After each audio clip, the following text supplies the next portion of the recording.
جو اس کے خلاف سرکوبی کی جاتی تھی تو یہ سندھ بلڈنگ کنٹرول اتھارٹی تاخیری حربے استعمال کرتے تھے اور مختلف طریقوں سے ان کو بلیک میل کہہ لیں یا عدالتوں کا راستہ دکھانے سے لے کر ہر چیز معاونت کرا کرتے تھے. لیکن اب یہ ڈائریکٹر جنرل ہے اور 21 گریڈ کے افسر ہیں عبدالرشید سولنگی, اور کسی تعارف کے محتاج نہیں ہے, موسٹ سینئر ترین آفیسر ہیں. میں تو اگر ان کے بارے میں اگر یہ کہوں کہ اگر ان کی صحیح وقت پہ ڈی پی سی ہو جاتی تو یہ گریڈ 22 کے افسر ہوتے, اور خود 21 اور 22 گریڈ کا افسر چل کر اپنے ایچ او ڈیز کے ساتھ اگر ڈپٹی کمشنر اور اسسٹنٹ کمشنر سے ملنے جا رہا ہے تو آپ کو معلوم ہے علی ان کی کیا جو ہے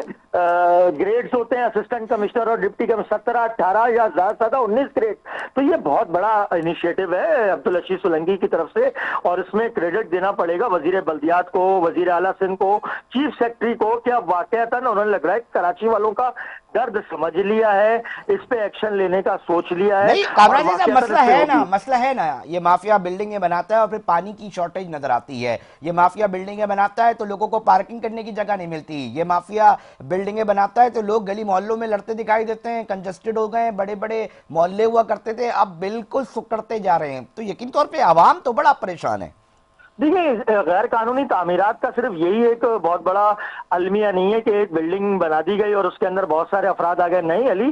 وہ حق تلفی کے زمرے میں بھی آتی ہے, کیونکہ اگر ایک مکان کے اندر 36 گز 120 گز 200 گز 240 400 گز کے اندر جہاں 6 لوگوں کو رہنا تھا اب وہاں پر 400 لوگ رہیں گے تو ظاہر سی بات ہے وہ 400 لوگوں کا پانی استعمال کریں گے. سیوریج لائن کے الیکٹرک کے وہی تار پرانے بوسیدہ, ان کے اوپر بجلی کا لوڈ, پھر یہ تمام مسائل پارکنگ کے. ابھی آپ نے ماضی میں دیکھا ہے کہ صرف پارکنگ کے اوپر ہی ڈسٹرکٹ سینٹرل کے اندر لیاقت آباد ٹاؤن کے اندر متعدد قتل ہو گئے. کیا آپ نے میرے گھر کے آگے گاڑی کھڑی کری ہے اور آپ نئے شفٹ ہوئے, اس پر باقاعدہ جھگڑے ہوئے, جھگڑوں کے بعد قتل و غارت ہوئے. میں سمجھتا ہوں علی جب یہ دو بڑے ادارے ایک پیج پر آ گئے تو اب سب سے بڑی ذمہ داری بنتی ہے ایڈیشنل آئی جی کراچی جاوید اعلی موڈو کی, کیونکہ پولیس کے محکمے نے اب اپنا اس کے اندر کلیدی کردار ادا کرنا پڑے گا. اور علی آپ اس بات کو خوب جانتے ہیں اور میری بات کو اون کریں گے کہ مقامی ایس ایچ او اور ایڈمورلز باقاعدہ ریٹ فکس کر کے چھتیں ڈلوا رہے ہیں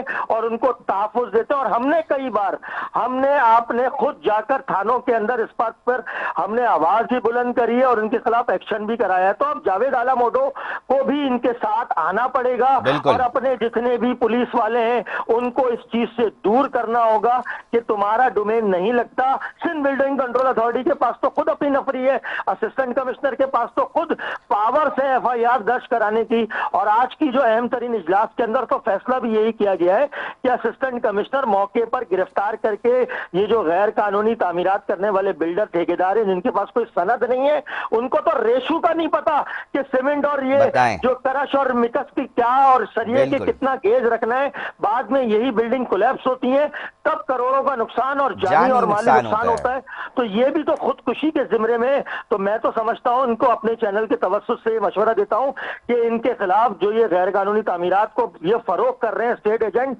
یا یہ ٹھیکیدار یا یہ بنانے والے, ان کے اوپر ایک دفعات اور بھی لگنے چاہیے, جال سازی, دھوکہ دہی اور انسانی جانوں سے کھیلنے کی. تو یہ بھی سنگین دفعات ان کے اوپر اب لگا کر ان کو اریسٹ کرنا چاہیے, ورنہ اگر جب تک ایک دو لوگوں کو سزا نہیں ملے گی میں سمجھتا ہوں یہ بالکل جب تک مثال نہیں بنایا جائے گا جب تک صورتحال اسی طرح رہے گی. کامران ظہری صاحب بالکل ایسا ہی ہے. بہت شکریہ کامران ظہری صاحب, اپنا موقع و تفصیلات سے آگاہ کر رہے تھے. ناظرین پوری صورتحال سے اب تفصیلی بتایا ہے. ایک اہم بیٹھک ہے یہ, اس طرح کی بیٹھکیں عمومی طور پہ دکھائی نہیں دیتی, اور جب اس طرح کی بیٹھکیں ہوتی ہیں بیوروکریٹس بیٹھ رہے ہوتے ہیں, آپ کا لا انفورسمنٹ ایجنسیز بیٹھ جاتی ہیں کسی ایک موقع کو اس پہ اور اکٹھی ہو جاتی ہیں اور طے کر لیتی ہیں کہ جناب اب جو ہے وہ ایکشن کروانا پڑے گا, تو پھر ایکشن ہوتا دکھائی دیتا ہے. مگر اس کے نتائج اب مزید آگے آ کر کیا ہوں گے وہ ناظرین آپ تک ضرور ہم پہنچائیں گے. اور جس طرح ہم بار بار آپ کو ایک بات کہتے ہیں کہ جناب کراچی کی آواز ایسی نہیں کہتے پروگرام کراچی ٹوڈے کو, اور ایک ایک اہم ایشوز جو ہوتے ہیں, چاہے بیوروکریسی کا ہو, چاہے بلدیاتی ایشوز ہوں, چاہے کرمنل ایشوز ہوں, ہر وہ خبر جو اہم ہوتی ہے وہ آپ کو اس رات کے اس پہر جو ہے وہ آپ تک پہنچائی جاتی ہے. ناظرین شارٹ بریک کی طرف جا رہے ہیں, حاضر ہوتے ہیں اور پھر کرائم کی ایک سٹوری ہے جو آپ تک پہنچائیں گے.